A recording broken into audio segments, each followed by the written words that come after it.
Hello mga idol. Ngayon, magluluto tayo ng sisig. Dahil, para po ito sa mga sisig lover na hindi alam kung paano magluto ng sisig. Pero by the way, mga idol, naalala niyo yung luto ko ng sisig ng nakaraan? Balibang version po ang gagawin natin ngayon. Ang gagawin po natin ngayon ay lasang dinakdakan. Sisig na may lasang dinakdakan. Ano po nasabi? Wait lang po, lalabasan natin ang ating mga ingredients. Unang-una po, huwag natin kakalimutan na nagpapasal sa sisig. Sibuyas. Sibuyas po, huwag natin kakalimutan. At susunod po ang, ano ba ito?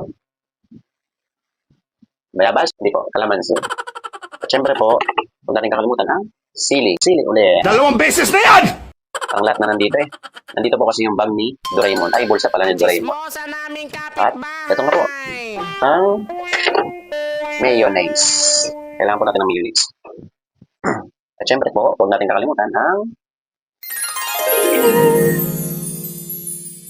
Nor liquid seasoning po. Yan po ang nagpapasarap ng sisig. Nor liquid seasoning.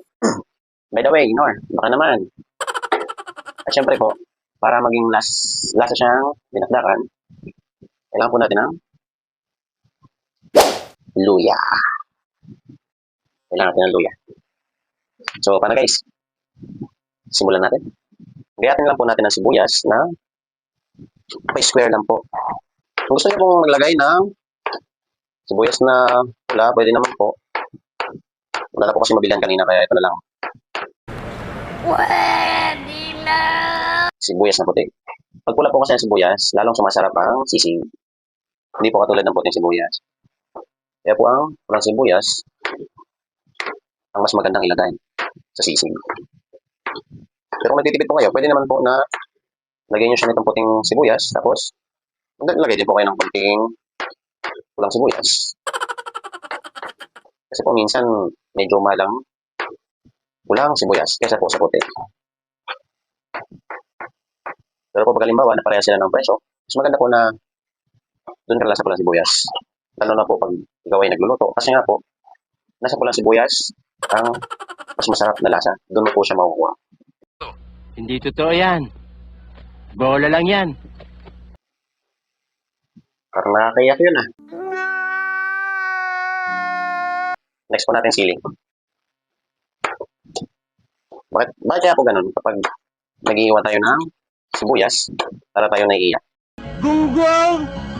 Barinig kita sa mukha!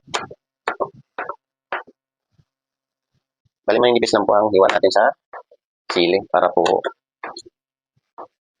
hindi siya matigas kainin. Bali marami po tayong siling lalagay. Kasi po, sanay naman tayo sa sili. Sa mga hindi po nakakalam, Bicolano na po kasi ako, kaya mahilig ako sa manghang. Wow. Minsan nga po parang gusto ko ng sili na lang yung gulayin ko eh. Para kinabukasan, mga 30 or 40 minutes ako sa siya. Oh no! At syempre po, kalamansi.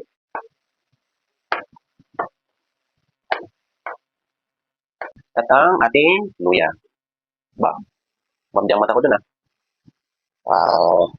Dahil tamad tayo magbalat ng sibuyas, kasama na pati balat.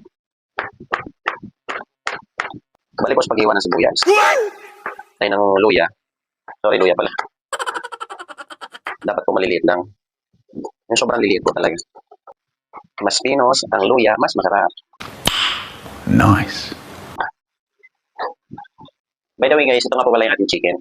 Kasi medyo tinatabad na tayong magluto, magprito, kasi po matatagalan tayo. Kaya bumili na lang po ako ng pritong manok. Ang ganda naman po sa pritong manok na ito, tintado na po siya. Kaya po mas masarap siyang isisig. Kaya Pwede na. sa mga nagtataka po kung bakit pag ako nagsisisig yung mga lutuan na. Kasi nga po, timplado na po siya. Bukod sa sarap ng sisig nyo, mapapadali pa ang pagluluto nyo. Nice. Kasi hindi na po kayo magprito. Tsaka, minsan po, pag inisip ko yung bilihin, tulad ng manok, nasabi ko, mas mura po kapag bibili na lang po kayo ng pritong manok po. Kaysa bumili ng manok na siprituhin pa. Kaya tingin po, mas makakamura sa ganito. Kung ayaw nyo naman po ng sisig na manok, pwede naman pong pork sisig. Bali yung process lang naman po ng pagluluto ng pork at ng chicken. Same lang naman po. Pwede na. Pinagkakaiba lang. Dahil manok nga ito, hindi siya pork.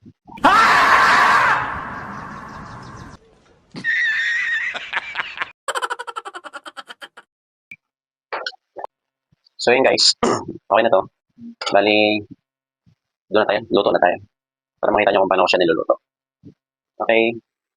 So yun guys, start na tayo magluto. Painitin lang po natin yung kawali. Sa may kawali, maglagay lang po tayo ng mantika. Maglagay po natin siya ng mantika kasi po ipiprito natin ng konti yung manok. Lalagyan na po natin muna yung manok. Para po maging crispy siya ng konti. Hindi na po ng manok. Lalagyan na po natin yung sibuyas. Pagsama-samahin na po natin yung paglalagay. Sibuyas, sili, tapos po yung luya. Haluin lang po natin para ma-absorb ng manok yung lasa ng ating mga ingredients. And then after po nun, lalagyan na rin po natin siya ng kalamansi.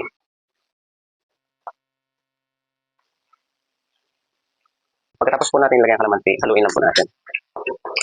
Pagkahalo po natin, lalagyan na rin po natin ang ating liquid seasoning. Oh my God! Wow! Then haluin po natin siya.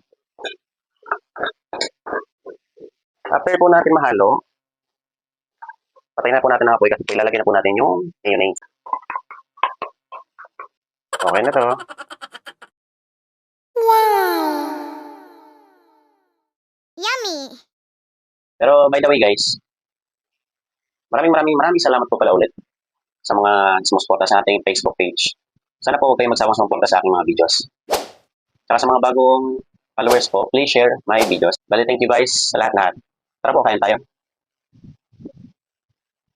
Titikman na po natin ang chicken sisig. So yun guys, the perfect bite.